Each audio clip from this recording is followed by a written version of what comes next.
Thank everybody for coming today. As you can see, I figured out how to get the heater on today. We're not freezing this morning. Yeah. The first thing is that there's no class next weekend because of the gala day, so I encourage you all to come to the gala day. It's going to be a big event as usual, so come and enjoy yourself then anyway. It's quite a nice thing.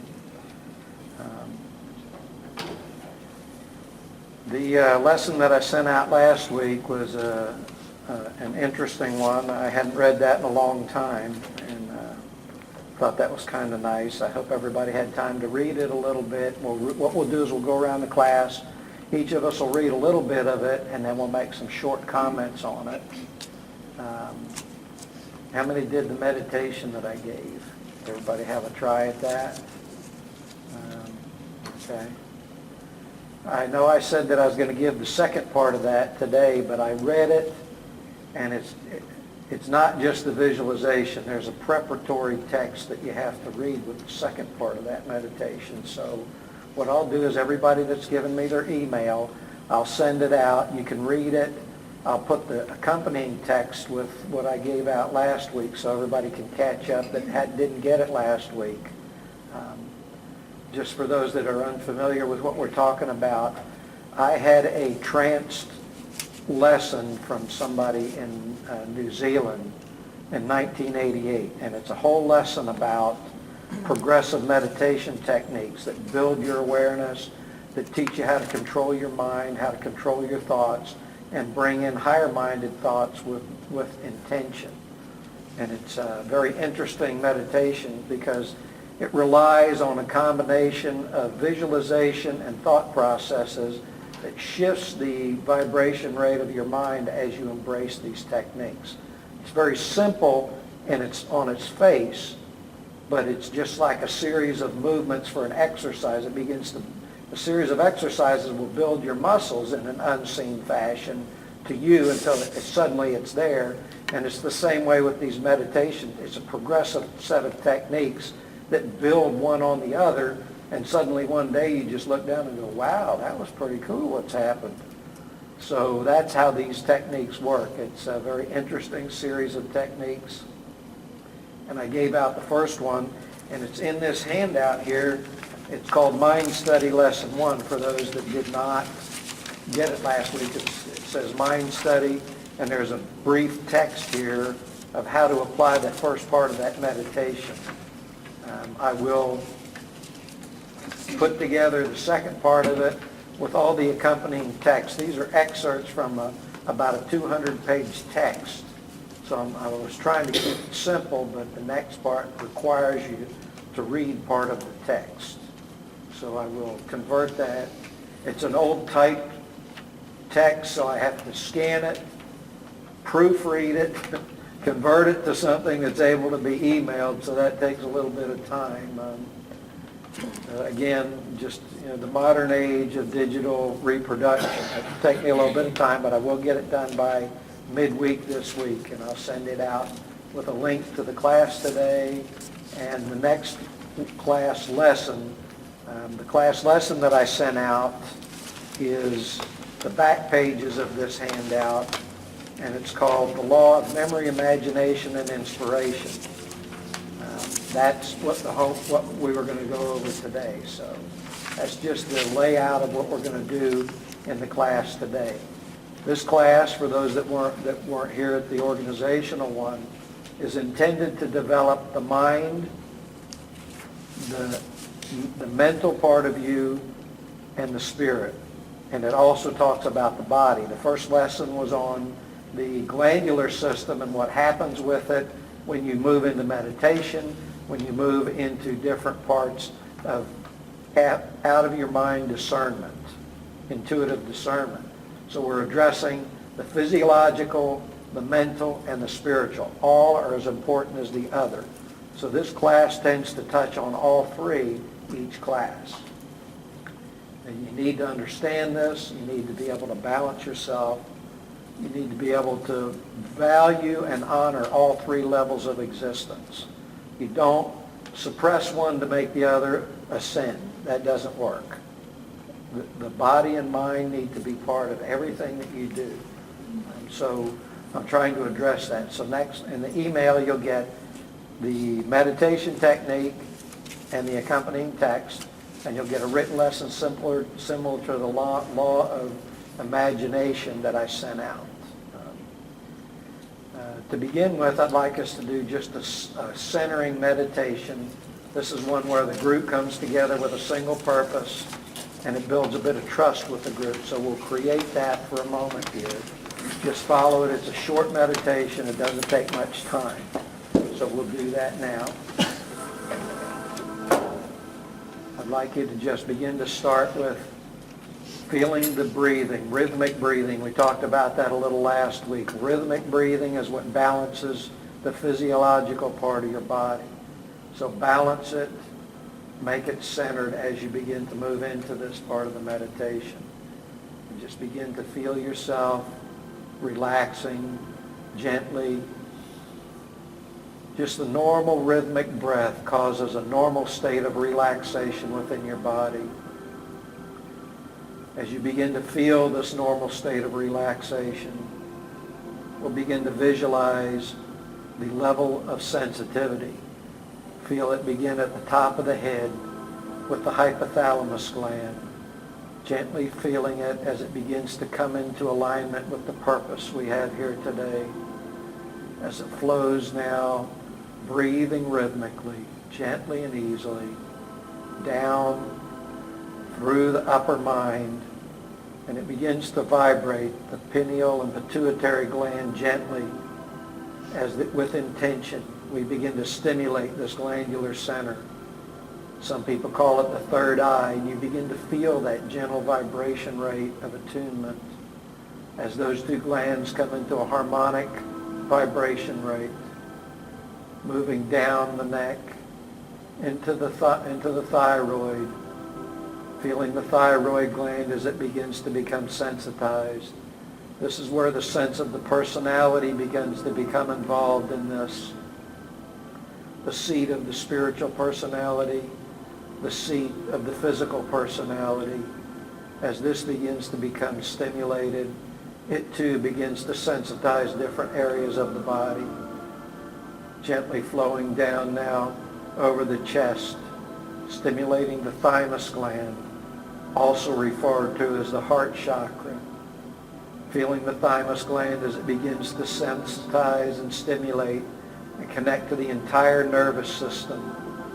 Feeling that sense of euphoria, that sense of calmness, and all is right with that which is around you.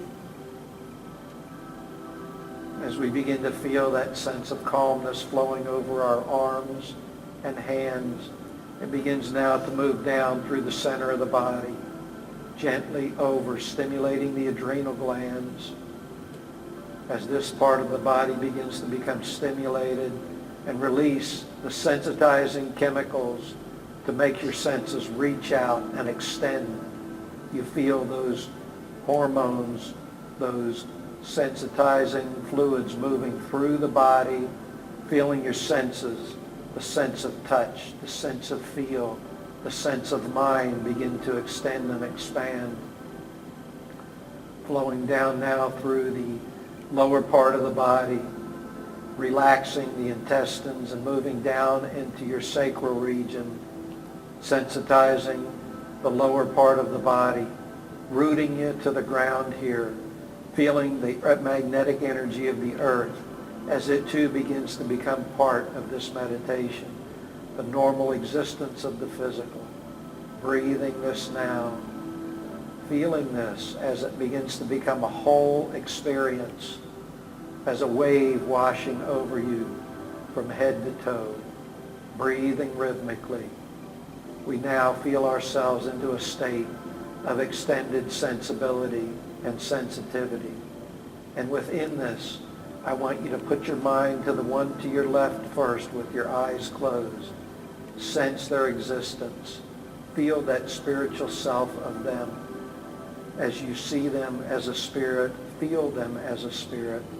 And you feel a recognition of one of like mind ringing back over and around and through you, almost as if a musical note of recognition of one of like mind. Begin now to put your mind to the one to your right. Feel that one to your right spirit. Feel again that recognition of one of like mind, one of similar vibration, rate, and spirit. And feel that comfort, that knowing of the infinite and eternal being as it rings back over, around you, and through you. And now this movement begins to move around the circle, gently to the left, touching each in a clockwise motion. We see this energy moving as if a silver or golden light, whichever you find pleasing, moving around the circle gently, beginning to touch us all together with a commonness of purpose. There is a commonness of purpose of natural law of all spiritual groups. And we begin to feel our purpose as a group here today. We agree to be moved by this purpose. We acknowledge the purpose, and we feel all here together with that purpose. As it moves around the room, we now become more than the sum total of the parts physically in the room, and feel that extended spiritual purpose, that extended spiritual energy as it moves to the center of the room and creates an opening of harmony through which the spirit teachers that are here on the unseen move to work with us individually and as a group. And we feel these teachers take their places behind us, making a circle of their own behind us, of their own purpose. They too are creating a higher purpose for this moment in creation. As we breathe in and feel ourselves become stepped up a level now, moving beyond that which we know, that which binds us to the here and now. We feel ourselves opening our minds to the potential of what is here new in the moment for us here today. We acknowledge that. We accept that. We agree to be moved by this newness. We agree to work with those around us, helping them with their newness also. We take a moment to sense that individual teacher spirit behind us. Thank them for being here. Acknowledge them as being present. Whether you believe in angels, spirit guides, whatever your belief is, that emissary from God to you is here today, working with you, moving you for your betterment.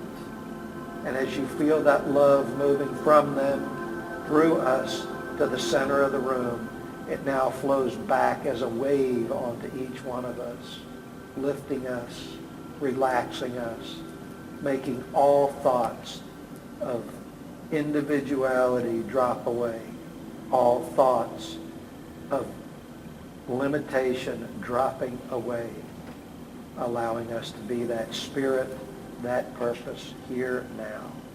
Relaxing your mind, gently relaxing.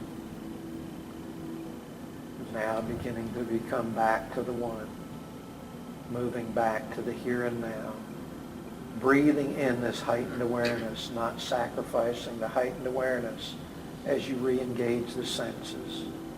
Keeping that higher-minded view, allowing that to ride on the physical senses, allowing that to receive from the physical senses here today. Gently coming back, gently re-engaging the senses. And as we begin to re-engage in the physical, we look at the floor, put our eyes on the floor, and slowly blinking, not opening fully at one time, just gently blinking open and closed, slowly reintegrating the here and now with this higher-minded consciousness.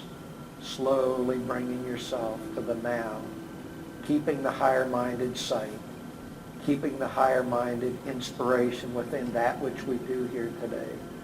Relaxing, breathing into that oneness here and now, feeling the joy that you come back with, projecting that joy to all that we do here today. sensing that it's now time to come back. Breathing carefully, allowing yourself to come back to the here and now. Keeping the higher-minded sense with you. You just take a moment to allow this process to complete and become a normal part of the expression here today. Breathing, holding that sacredness, holding that higher-mindedness. Everything just looks a little brighter now. Feels a little calmer now. Very good. I feel a wonderful flow in here today. That's nice.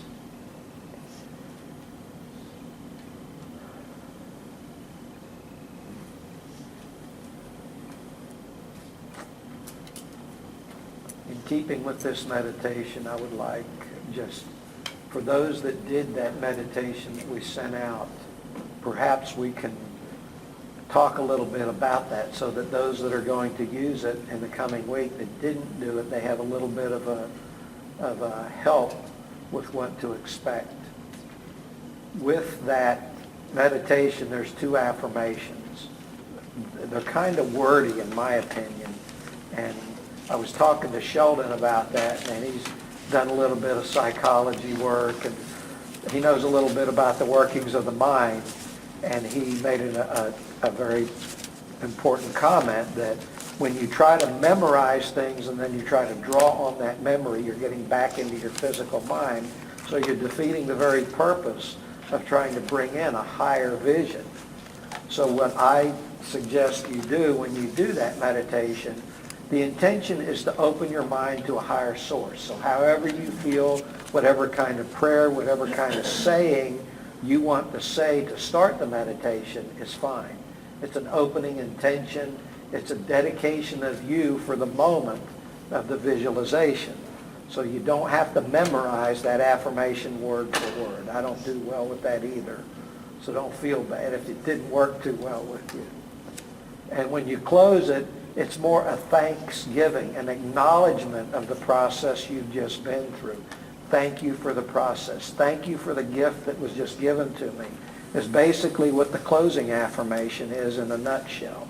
And it asks you to say your name, so it helps that, because your name has a resonance with who you are in this incarnation, this creation.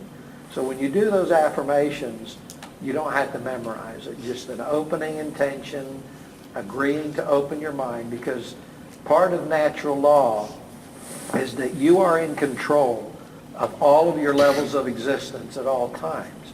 You have to give permission to allow this process to take place with you. There will be no teaching or instructing spirit that will by force of will do something with you that you have not agreed to participate in. So it's important to have that some sort of affirmation that you open your mind and acknowledge that the process is about to begin, that you agree to have this process occur with you. And at the end, it's important to give thanks and acknowledgement of what has occurred. So that's just the primary opening and closing of the meditation. In case there was a misconception, ritual doesn't work. Ritualistic approach to things does not work. It's too rigid. It's too non-individualized. So anything that I give you is to be interpreted in the way that you receive it. It's to be interpreted in the way that you take it in and make it usable to you as an individual. So don't make any mistakes about this written stuff. It's not to be memorized by rote. It's to be read, experienced, and have your mind open to a new experience in your way, how you read it. You will develop the way that you are intended to develop. These things just inspire you to thoughts your conscious mind may not have had. It inspires you to realities you may not be aware of at this time with your conscious mind. So take it as you feel it. Take some of it, set it aside if you don't want to take it. Just take it as an experience, not as a ritualistic, memorized, rote lesson. Okay? In keeping with that, I'll comment on, I haven't done these meditations before either. I've had this text since 1988. And when I was trying to figure out what to teach with this class, and I was going through, my office looks like a bomb went off in it. I've been pulling out old text and old lessons and things I've had from 25 years ago in order to compile past, present, and future experiences into this class. And it was just there. And I started reading it again, and it was the right thing to bring out.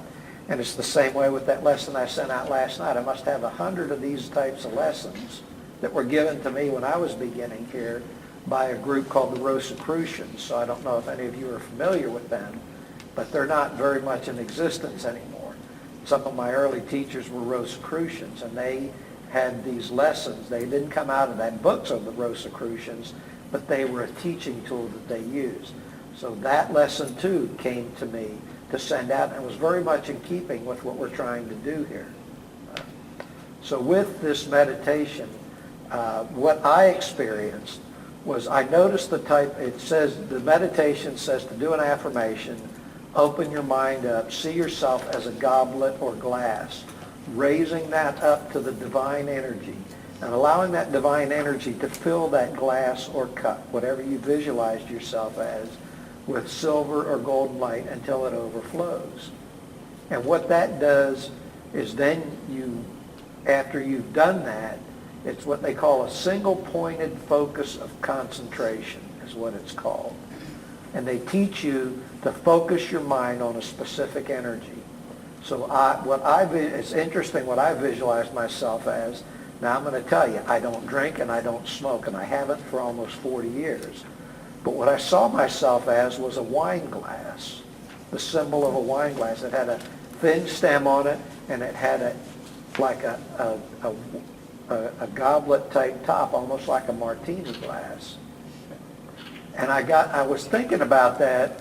Why was I looking like something that you drink alcohol out of?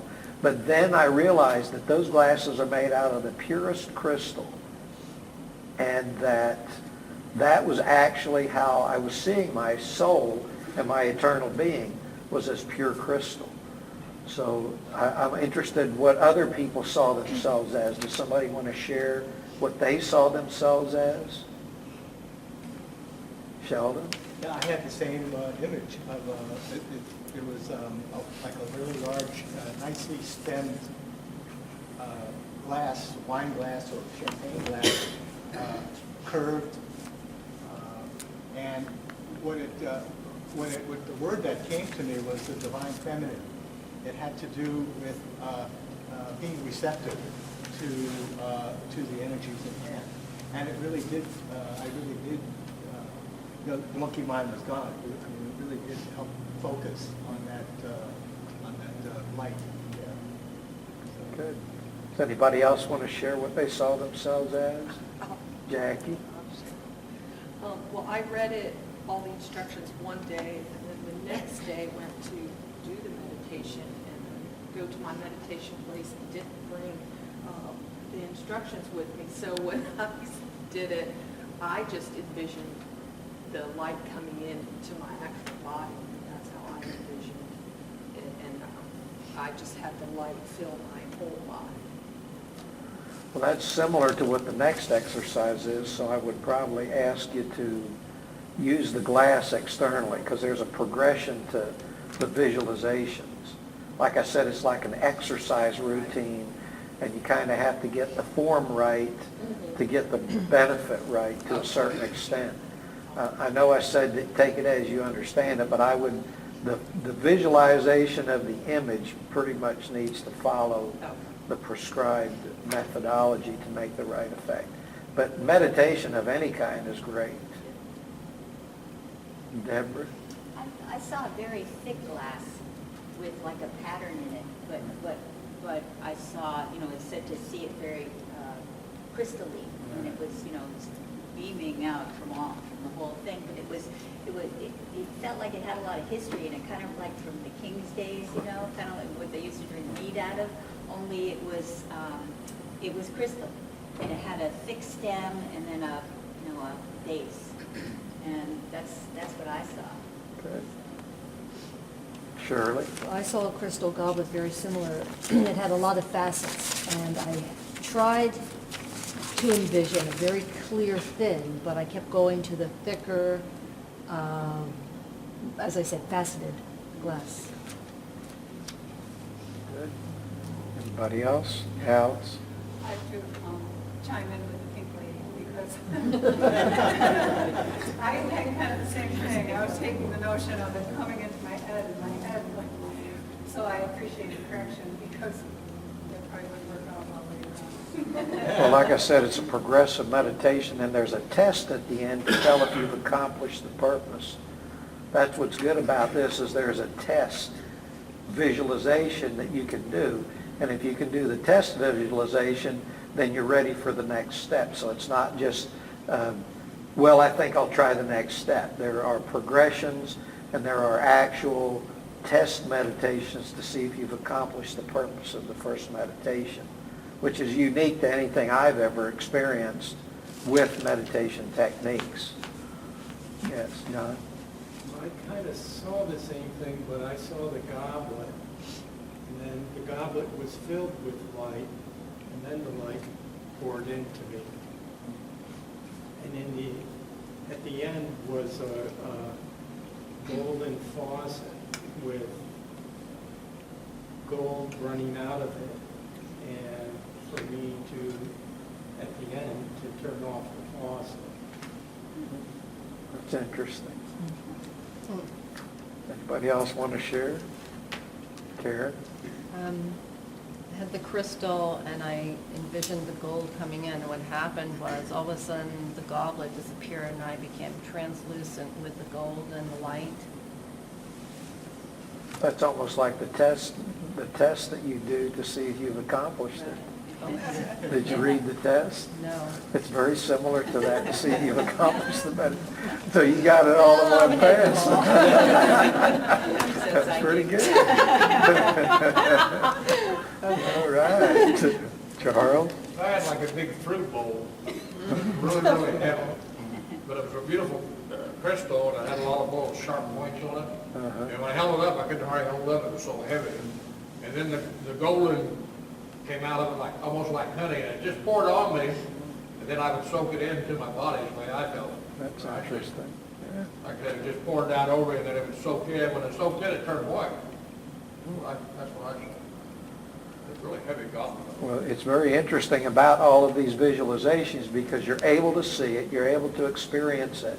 And a lot of meditation techniques, if you've ever done them, it's almost impossible to make them work. You know, it's in the beginning. Everybody's having a positive result at the very beginning of this. So that tells me something about the technique itself. You know, it's when I started meditating, it was, am I getting this right? Geez, I don't know. I'm kind of tired of sitting here, you know. But these, it's really interesting. You get right into it, and it really has an immediate effect on you. Anybody else want to share? Jerry? I read it, but it was a few days before I actually did it, so I, like Jackie, I didn't have the goblet, and I visualized the golden light, but I did go into the test. I guess I read it and remembered the test, so I was trying to visualize myself as only the light, as opposed, like onion peels falling off my skin and all the layers, and just being light. And that was very helpful. So, I'm straight to the next one. Shirley? Well, I'm going to add something. In some of your narration there, it said to envision the glass empty with the negativity of all your thoughts having flown out. When the gold comes in, you're putting all the love of God and the positive spirit in your body. And after doing that basically all week, and it could be just as beautiful outside, I felt a lot more positive. You too? It just, by draining it first and getting rid of the negativity and allowing the light to come in, it was very positive. Yeah, I felt a lot more relaxed through the week too, and I felt a little sensitivity at the upper part of my head. I know I'm not losing more hair, so it can't be that. But I did feel at the end of the visualization, I felt an immediate calmness.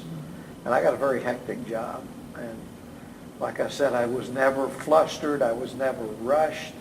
I constantly felt like calmly approaching things, not rushing at things and hurrying. And when I started to rush, I heard a voice in my head, don't rush, don't rush. So that was my similar type of experience. And it's an immediate effect when you start doing this process. That's what I like about it. So you're the test case for this. This thing's never been tried before in this process, so it's an interesting test case. I'm going to see how it works. If you start mutating into something else, I'm not responsible. I got a disclaimer right now. So, anybody else want to share? Well, One thing, and it's not exactly to do with this, but you did that 3-step.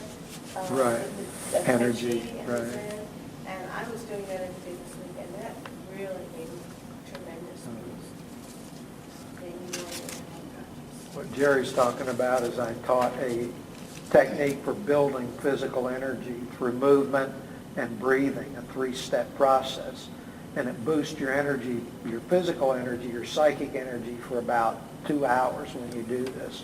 If you're ever really tired or run down. And I got a video of it, and so those of you that weren't here, it's on I got a YouTube video, and I'll send you a link in the next email, and you can see it as part of the class. But it's a very useful technique. If you ever run down, it takes about 2 or 3 minutes to do it. And I wouldn't suggest doing it in front of a bunch of people, but you can go sit somewhere quiet for 2 or 3 minutes and do it, and you'll have an extended energy. It's not going to make you feel like you drank coffee, but you'll stop feeling tired. You'll feel like functioning for a couple hours. Did anybody else try that technique? No? Okay.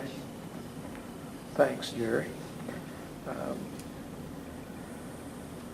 Okay, in keeping with the body, mind, and spirit process, I did send that lesson out last week, so it's about a 3 or 4 page lesson, and I'd like us just to read that a little bit at a time. I'm not going to read it. We're going to go around the room reading a little bit, and hopefully everybody get a chance to read a little bit, put their own energy into what we're doing. So if everybody has a lesson or can share a lesson with somebody next to them, we'll just read a little bit, and then I'll ask the next person to start reading. Something I did. Okay, let's just stop there for a moment. There was a lot of information there about how the mind works and how thought works and how we use that on a daily basis. There's a lot of discussion about the ability to see the future, and that was a very condensed, very informative way of describing all the potentials that go on with it. This isn't to say that there aren't true seers that can see the future. And it clarified that kind of where it talks about the higher levels of existence. There are people here that can see onanistic and see premonition type future events. You just have to, when you can see sense a lot of these things for yourself, because you can sense what's coming in the future for yourself individually. When you see world events, that's a whole different story. But seeing for yourself into the future and sensing what's coming can be done effectively and accurately. And the reason for that, and I touched on it last week, is the spirit realm builds what's going to happen. The inspirations, the energies, the effects are in the future up to 3 days in advance of you, are fairly well set so that they unfold properly.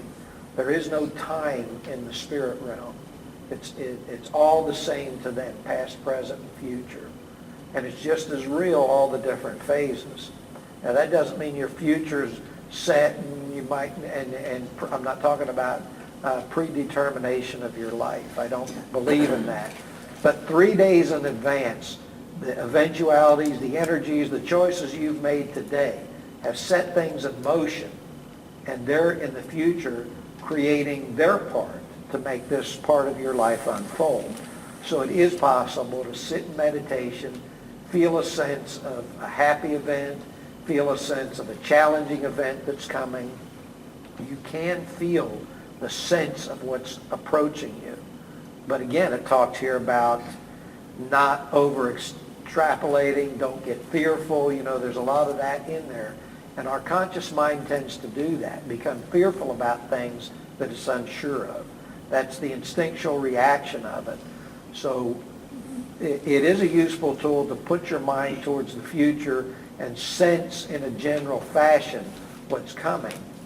But if you start becoming fearful of it, that very well is a natural indication of your physical mind and not a true sensing of what's coming.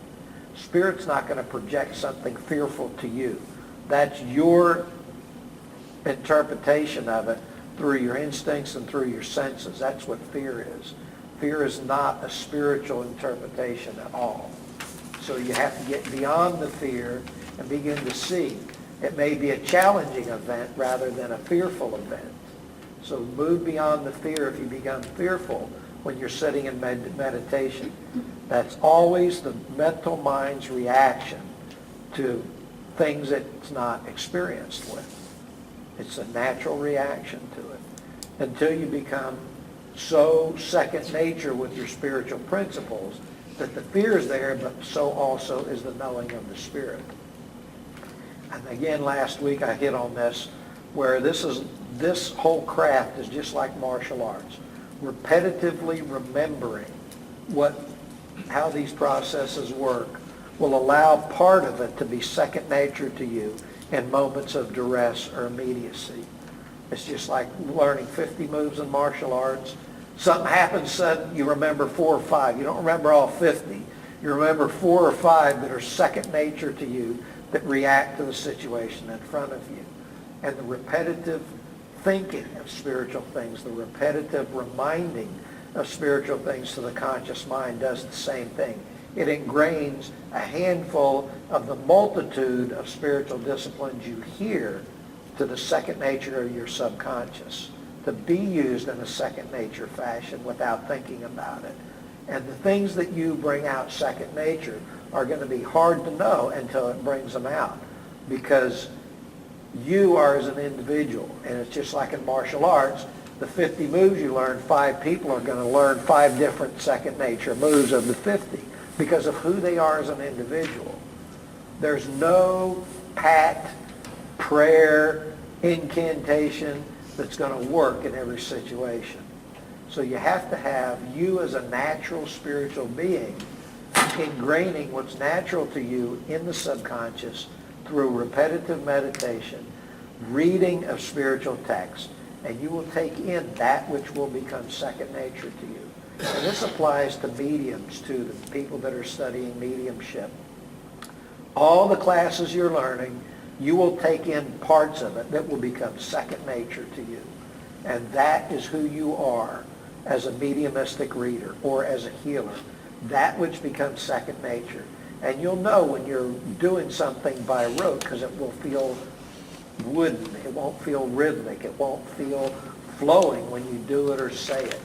You begin to be your own teacher and your own guide how these processes work with you.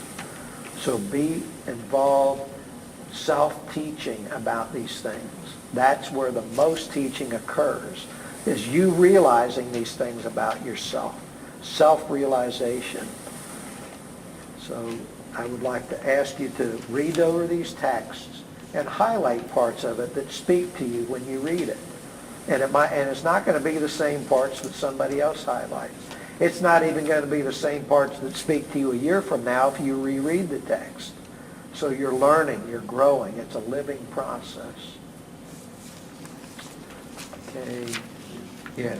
I know that for me, I find that it's really being open whenever I'm doing this to spirit so much so that what happens is I can project, I can look at past or I can look at future, and then I can project from my own beliefs all different kinds of stories, and instead of allowing myself to just be there and let it come, and it's just being aware, like, what's the truth here? Is it about something that I'm projecting out there, that I'm making, that I've made up all these years, or is it really from spirit?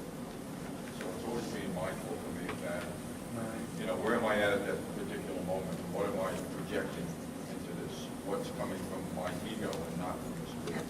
Well, that's part of what this meditation, success of meditation does, is it begins to allow your mind to know what is a spiritual vibration and which is a mental vibration. That's part of the purpose of this progressive meditation. And you'll begin to know for sure which one it is after a period of practice with it. And the thing about imagination is somebody says, well, when I've done a lot of mediumistic classes exclusively to teach mediums how to work mediumistically, and they say, well, how do I know if it's is it my imagination or is it spirit? The answer is yes. It is imagination, but it's spirit-guided imagination. The ability to imagine allows you to experience things that are not within your realm of experience, that you have not personally experienced. It's the ability to transcend learned habits. It allows you to move into the unknown. That's what imagination does. Now, with spirit-guided imagination, what they do is they take a series of stored memories in your mind, and they compile it together as a story for you to tell to the person before you. So you're going to, and it's a little confusing sometimes, because you'd be telling, and I say story, I don't mean you're making it up. It's what you're telling people as you work with them. So that's what I mean by a story, not a fictitious creation. But when you're telling the story, you'll suddenly say, man, this sounds familiar, you know, or my gosh, this isn't the way it happened, you know, and that's why, because they're drawing on common memories in your mind, pieces of them, and putting them together so that you can tell the story in a natural fashion. So all this business of keeping your mind out of it isn't always the case. The mind has to be a balanced part of a mediumistic demonstration. So that's how it works. It begins to sound very familiar, but it's not the way that you remember it. So allow that familiarity to be there, but don't start speaking from your experience like, oh, you know, one time I did this. That's not a mediumistic message. So you have to just allow your imagination to work. It is spirit-guided. Charles asked that question last week. How do you know if you're getting inspirational stuff? How do you know when it's from spirit? It's by the intention that you set your mind to. You have set your mind at a vibratory rate of receiving. Your mind can only hold one vibration of rate at a time. Not one thought, one vibration rate at a time. And when you set that intention, and with meditation or by deliberateness, that is what you receive. And it'll fall on and off that attunement line, but you'll know as soon as it does. You'll go, it doesn't feel right. If you say, this doesn't feel right, it doesn't. It's not right. So set your mind at that vibratory rate. Trust the communication. That's the biggest thing, is the trusting of the communication. Because you're taking a step into the unknown. And you're going, I don't really know if I want to, you know, in mediumistic demonstrations, you're telling people stuff that can change their lives. You're telling people stuff that can definitely shift their perception. So, and it can be pretty tough things. Is that thing feeding back again? Yeah. I tell you what, I'm going to just have to turn this thing off if it keeps it up. But that's the deal with imagination. It's a useful tool, but if indulged in too much, it can become fantasy and it can become aimless. So you can't become aimless with your imagination. It has to be guided. Your mind is like a garden. It will either grow tended and be productive, or it will grow untended and wild with weeds and a random set of growth. It's growing either way. So school your mind, take charge of it, and be responsible for how your mind grows. Okay, quite a lot of information there is all I can say. that it's kind of interesting about jotting down the inspiration. The Mormons used to carry around little books with them that were called angel books, and every time they felt they were inspired directly from angels, they wrote down that time and place. And these are in a lot of the museums, and that's what they, when you see that up there, it's called an angel book. And they did that to find more of an intimacy, more of a direct feeling of being connected to the spirit realm. So they believed in communication from angels to them individually. And that's why it's an acknowledgement when that happens. It's teaching your mind that that is spiritual energy. It's all self-teaching that you go through with this, and that's why they ask you to do that. Does there anybody want to make any comments about what they read or ask any questions? Yes. What is the original text that you keep talking about that you are drawing this? This particular lesson? Yes. It's about 25 or 30 written lessons that were given to me in this type of format. It's individual laws, individual functionings. It was taught by a group of Rosicrucians that were out here 25 or 6 years ago when I first came here. But I thought you said there was also a book that you were, an older book that you were drawing inspiration from. That's what these are the written lessons I took when I first came Right. here. The other thing that I talked about with the meditation technique Right, is yes. that's a trance text from somebody in Australia it was actually my first mother-in-law. Her and her husband were very widely known spiritual practitioners, and he was known for his ability to see past lives spiritually.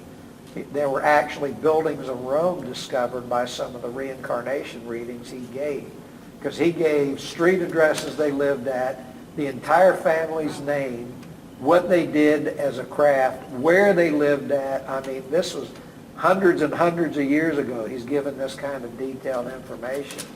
And they actually, people would go that got these readings and walk these places. Because, you know, over in Europe, there's a coin that's 800 years old is a common coin. So they've got history back. You can't even imagine how far back their history goes, written history. And they actually discovered these lost buildings that were written in Roman text that had been built on top of. Because he said, you lived right across the street from this building. This is the address you lived at. And his wife used to write these inspirational writings. And this is one that I came into my possession back in that time period, which I don't have any of the others, but she wrote quite a few books.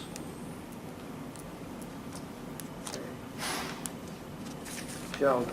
Yeah, I just want to share a little experience I had, I think it was just this past week, where I was having a little bit of a challenge getting on the wavelength of connecting with people who passed. And so I asked my guide what to help me with that. And my guide said, what's happening is I'm overshooting the vibration, and what I was doing is I was resonating at a higher frequency than the individuals who have passed, and to adjust my vibration a little bit so I can align. Well, it worked, and the interesting thing, I picked up a book by Doreen Virtue, just opened up to a page in there, and that's exactly what she said in one of her pages, is that what a lot of mediums have difficulty doing, if they're doing a lot of high-frequency work, sometimes they have to adjust. It was exactly what my guide said, and that was a real help to me. So I just wanted to share that. And that's the importance of being able to discern the various frequencies that you were talking about before. Well, I think the most important focus of these kind of studies now and today are the fact that the human existence, the body, the mind, your thoughts and emotions are an integral part of your development. It's not something to be cast aside, diminished, or in some fashion ignored. It has to be brought. The modern mind today demands that it be a part of the process.